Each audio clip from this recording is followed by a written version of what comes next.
Shalom Akim. First foremost, give all praise and glory unto Yahweh, Bashim Yahushai, Bashim Kodash. Double honors under the elders of Apostle Millstone, the elders of Millstone, and of course, peace and blessings under the hopeful elect, the sincere servants of Yahweh, Bashim Yahushai, serving in truth and sincerity. Yes, I'm the brother Chayaba from GMS Plain Temples Camp. Come back with another lesson to the Spirit. Yes, this lesson be based off of this article from nationalnews.com, which is entitled, it says, Trump's Project Freedom is a reckless provocation of war, and American sailors are the bait. Yeah, and basically you can go deeper into this again. Things are happening, obviously. And again, you can just, go deeper into this if you can get more articles. It says, Trump says U.S. will help free up ships stuck in Hormuz Strait. It says Iran threatens American ships if they enter Hormuz as U.S. kicks off Project Freedom. So, this thing is not stopping, man. The point is that, as the scriptures say, wars are rumors of wars. And basically how conflicts will increase. Well, of course, ultimately the Lord has been putting a spear on his prophets to prophesy this word, of course, and to make it get out. So, again, one of the things that we're heavily pushing right now is war. Why? Because the Lord commends us to. The Lord commends us, of course, to speak his word. So, war is a big part of it. So it says a dangerous new escalation. President Donald Trump has announced Project Freedom, a U.S. Navy mission to escort commercial tankers through the Strait of Hormuz. The official line is that this is a humanitarian gesture to keep global oil flowing. I see it for what it really is. A reckless provocation designed to force Iran into a military response, giving Washington the excuse it needs for a water war.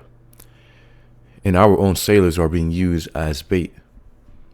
Exactly. So, again, the point is that this thing will not stop.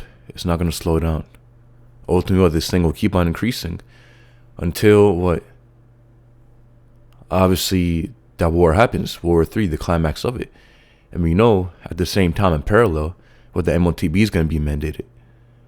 Basically, as this war increases, and then once MOTB is mandated, very soon after, that nuclear destruction will happen. Because, that's the chain of prophecy. First, of course, the MOTB is mandated, and then the nuclear war pops off. And by the way, between those two prophecies, it's going to be a very, very short time. It's not going to take years and years for it to finally happen. No, it's going to, ultimately it's going to happen very, very quickly. As scriptures say, sudden destruction, meaning that's going to be sudden. The Lord's going to bring it quickly and suddenly. Let's get real quick. Mark 13.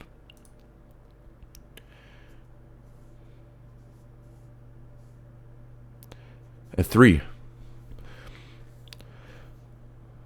And as he saw upon Mount Olives over the temple, or it says over against the temple, Peter and James and John and Andrew asked him privately, tell us, when shall these things be? And what shall be the sign when all these things shall be fulfilled? So they're asking Yahushua what the end days will look like. So it says, Yahushua is going to proceed to give them the times.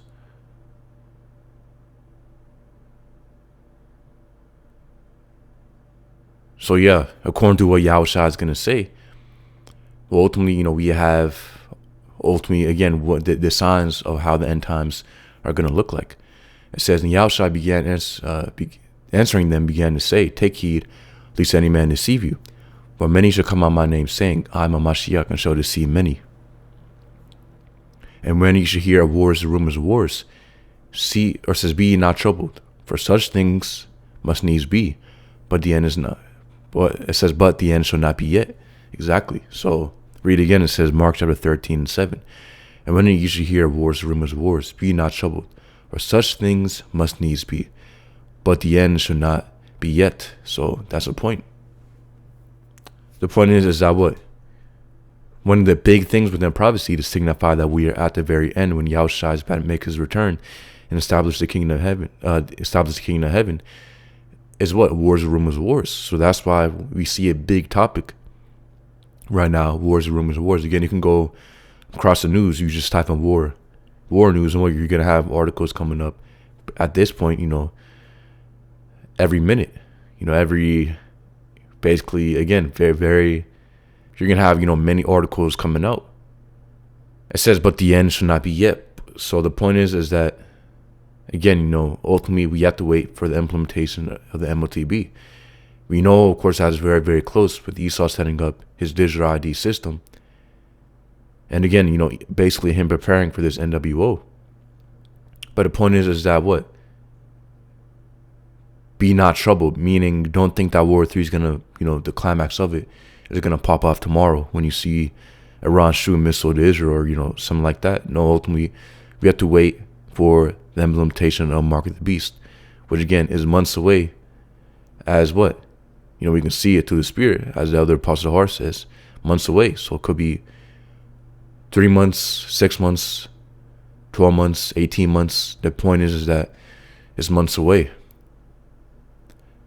It says, verse 8, for nation shall rise against nation and kingdom against kingdom. You have in Isaiah 19, what goes into Egyptian against Egyptian. Meaning what? There's going to be internal conflicts, infighting. There's going to be, civil war. Scriptures say how there's going to be sedition among men. People invading one another. That's the times, of course, that we are in. It says, and there should be earthquakes in diverse places, and there should be famines and troubles. These are the beginning of sorrows. So again, these are going to be the big topics about what's going to happen. We can go deeper into Second Ezra chapter 16. We can get more into it. But the point is that these are going to be the big topics: wars, rumors, wars, infighting, civil war. So we see conflict all around the world, and wars happening. And how much more, or basically how much also do we see within America? So again, we see these other nations fighting. We see the U.S. involved, and we also see things happening within America itself. Civil war, people against one another, politics, and basically you go down a list.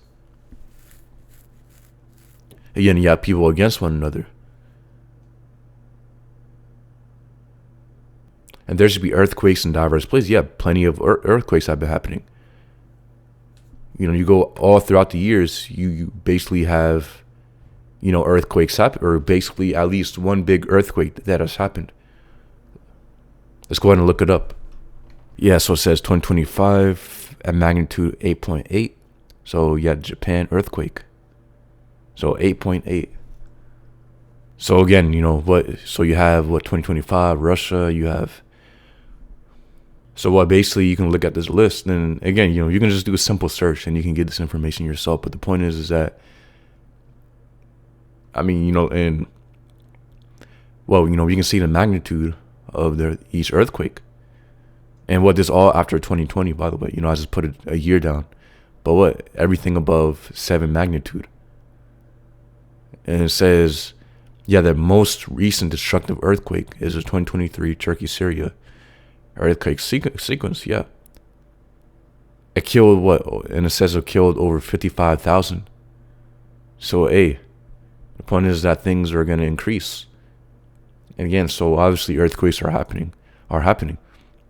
And basically, again, especially that Turkey earthquake that happened, again, very, very recently, is a sign of the times that we are in. So again, we have the wars, rumors, wars. We have the nations against nation, kingdom against kingdom. We got the earthquakes. We have famines and troubles. And we know famines are increasing, especially with the Strait of Hormuz. There's constantly talks about famine. Again, just do a simple search on famines. You go to news.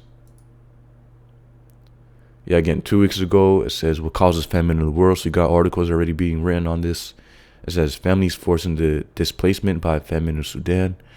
It says global famine fears rise as Hormuz crisis crisis threatens 8-year Suez scale disruption. So again, these are the big topics right now. What Yao Shai mentioned, showing you that things are coming to pass. As Yao Shai said, it says in troubles. These are the beginning of sorrow, so things are going to get much worse. It says, so that's the point.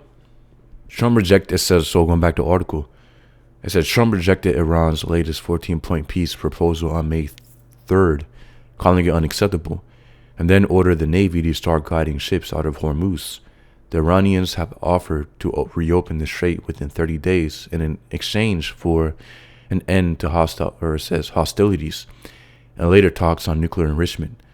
Instead of seizing a diplomatic off-ramp, Trump chose escalation.